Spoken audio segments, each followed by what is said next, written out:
Onya, memwako ababio. You're welcome back to another conversational tree class here on learnakan.com. And today we are learning to describe location and movement. So by the end of this session, you should be able to describe where people are or where things are, as well as how they are positioned, and also be able to describe movement. And we are going to do all that just as we've been doing in the past weeks using dialogues. Let's start with the first one. This conversation is between Kofi and Ama, and this conversation is had over the phone. So Kofi begins. Kofi says, Ama, wo he? Ama, wo he? So the verb that we need to take note of here is the wo. This is the to-be verb form for describing location and existence of stuff. So this actually means to be at or to be located at, right? Or to exist.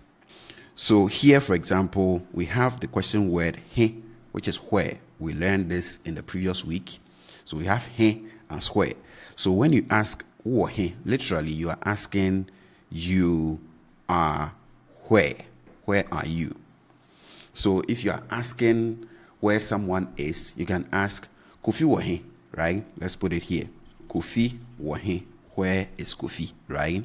Ama wo he. Where is Ama? And you can also ask e wo he. Where is it? Because we have the e in front, which is it. So it is where. Where is it? All right? But here, Kofi is asking Ama, wo he. Where are you? Ama responds to that. Ama says, me wo fie. Me wo fie. So this is typically how you would respond to a question asking about where you are or where something is. So if it is you, you respond with me wo. I am, and then you add wherever you are to this. So in this case, we have fie, which is home, right?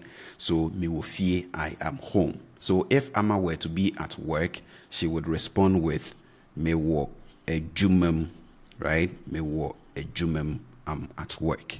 If Ama were to be in church, she would respond with me wo asori, right? Me wo asori, because asori is church.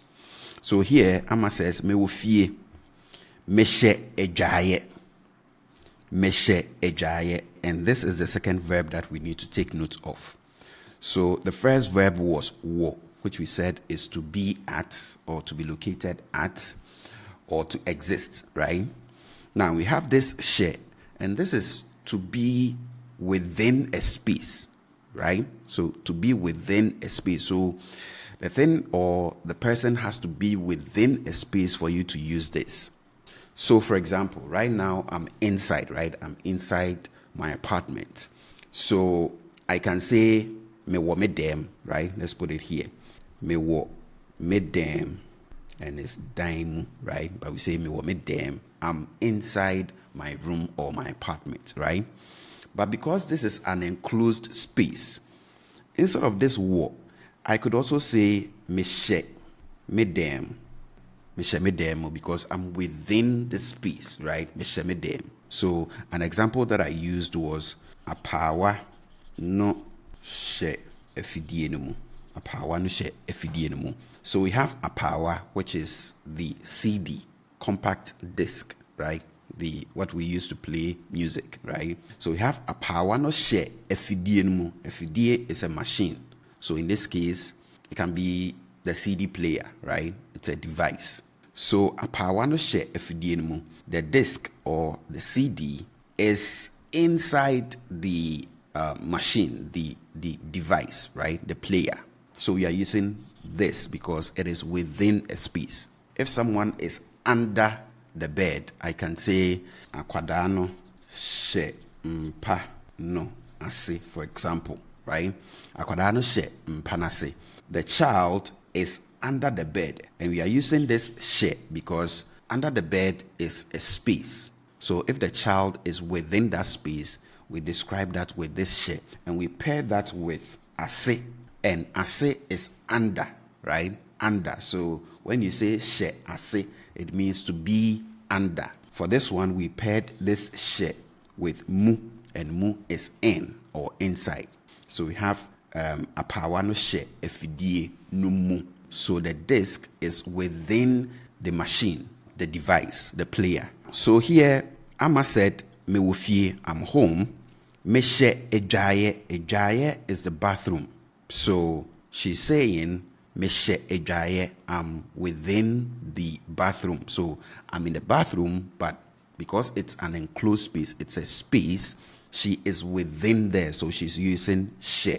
She could simply have used wo as well. So she could have said, me we ejaye, for example. But once she uses this, it just conveys the idea that wherever she is a space that she's within. So if she were to be in the kitchen, she would have said, Mishe Jade, or Mishe Mukase, which is the kitchen. And then Kofi asks, Woma upon tuonoase.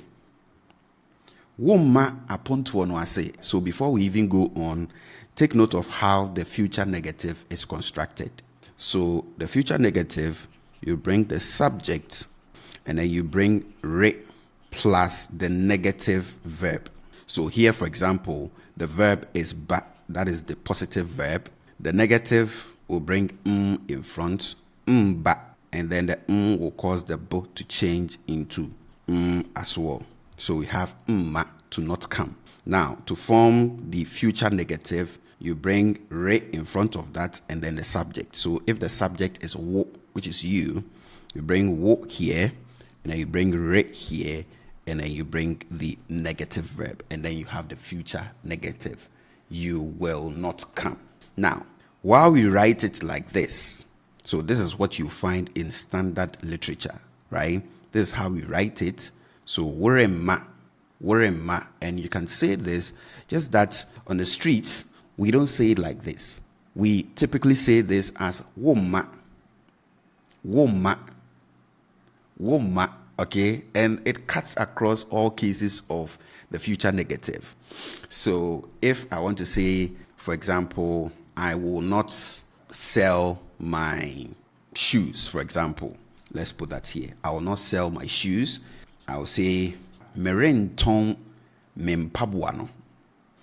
Merenton mempabuano. And if you say this, we'll still get you, just that you should note that on the streets, how we say this is menton mempabuano. Menton mempabuano. And the moment you say this, we know you mean the future negative. Just that when you're writing, the proper way to write this is merenton. So here Kofi is asking, Woma apontuo no ase. Woma apontuo no ase. Apontuo is a party, right? A party. So Woma apontuo no ase. And then Amma responds to that. Amma says, meba. So Amma is using the positive verb ba, which is to come, right? So meba, future. We have future here. Meba, I will come. Meba, I will come. And then Amma asks, Aden, what drew ho? Aden, what drew ho? We learned this in the previous week. We said Aden means why. So Aden is the question word why. So we are repeating the question words, right? What drew ho? What drew ho? We have drew, which means to arrive, to get to reach. So let's say you left my place to your end, and then I call you later. I would ask, what drew fie? Have you gotten home? Have you arrived home? Right? Have you reached home? And then in response, you would say, Anime drew, yes, I have arrived. So here, she's asking, what drew ho? Why? Is it the case that you've reached there? We have ho as there. So again, we have a ha as here, and then we have a ho as there. And I put the initial e in brackets because we get to do away with them when they appear somewhere in the middle or at the end of a sentence or a clause. And then we get to keep them when we use them to begin a sentence or a clause. Let me give you an example. So I can say, Eha na Kofi ba school, right? Eha na Kofi ba school. It is here that Kofi came to school. So Kofi attended school here. And as you can see, I'm keeping the e because I'm starting the whole sentence with this particular word. But if I take this to somewhere in the middle or at the end, I'll say this as Kofi ba Suku wo ha. So here, yes, I could still bring in front, but it wouldn't sound natural. What sounds natural is to leave the behind because it is somewhere in the middle or at the end. So you say Kofi ba suku wo ha. And this drew that we said means to arrive or to get to or to reach. It doesn't just apply to you having gotten to a place, right? Like from this location to another location. It also even applies to where you've gotten to in life. So in gospel music in Ghana, you would mostly hear Bebia, Erade, Deme, Abedri. Yeah, Odema Abedri. I am a fair. Yeah, Odema Abedri. So where God has taken me and helped me to reach in life. So we are using the drew here. So it doesn't just apply to location like movement from A to B. It also applies to how far you've come. Now, Kofi says, Ane mewoha. Ane mewoha. So we have Ane as yes.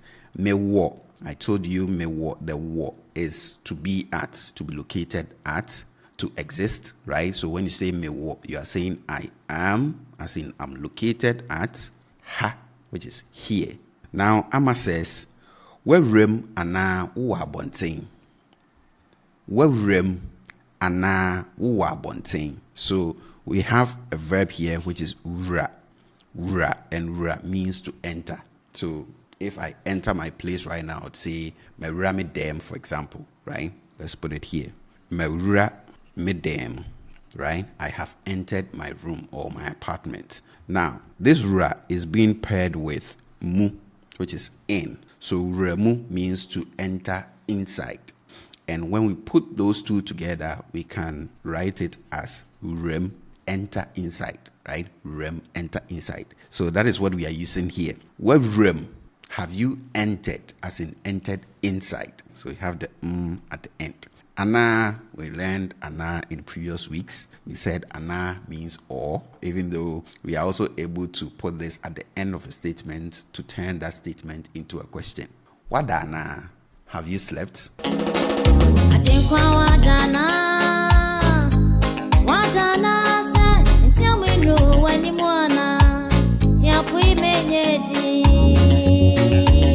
So, where rem ana wo to be. So, you are. Abontain. Abontain is outside. So, we have where rem. Have you entered? Ana wo abontain, or you are outside. And then Kofi responds to that with merem. Merem. So, the only difference between this and that is the subject. So, here it's I, right? Instead of wo, you. So, merem, I have entered. Literally, I have entered inside. Mete ben ponono. Mete ben ponono. This ben means to be near or to be close to. So I can say, for example, akonyano ben mpano. Akonyano ben mpano. So the chair is near the bed, right? The chair is close to the bed. And aside the physical proximity between items, we can also use this verb, verb, to describe you being close to someone, right? So like relationship-wise, you are close to someone. Let's say you're a very tight friend or you're a very tight family member. So you can say, oh, me beno, as in I'm close to the person, which can actually mean you are physically close to the person at the moment. So as we speak, you are at the same place where the person is, so you are close physically. But this can also mean you are close to the person in terms of your relationship. So here Kofi says, Mete ben ponono. Pono is the door. So when he says Mete ben ponono, he's saying I sit close to the door. So right now I'm sitting close to where the door is. And to that Amma says Mate. Mate, and this is how you say I've heard you, right? So mate, I've heard you. Te means to hear, right? So mate, I have heard. I've got it. And then she says, Mi frifie se se ya. Mi frifie se se ya. So we have this free.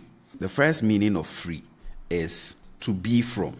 So that is why I can ask Ufrihe. Ufrihe.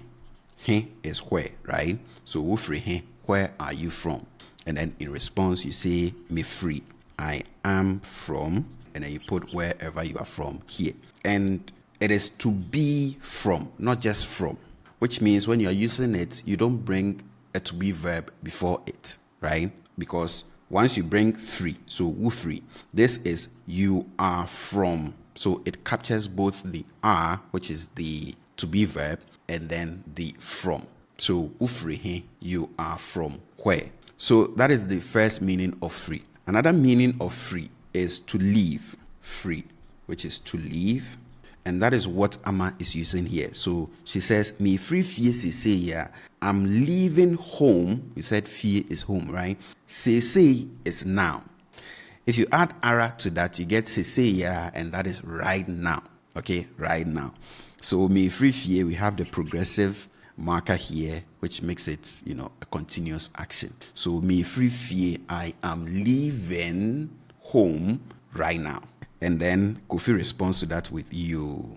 Okay, we know that, right? Me chen. The verb here is chen, which means to wait. Okay, chen, to wait. And again, we have the progressive marker in front, which indicates that the action is ongoing. So again, this is what you have in English as ing at the end of the verb. So me chen, I'm waiting for you.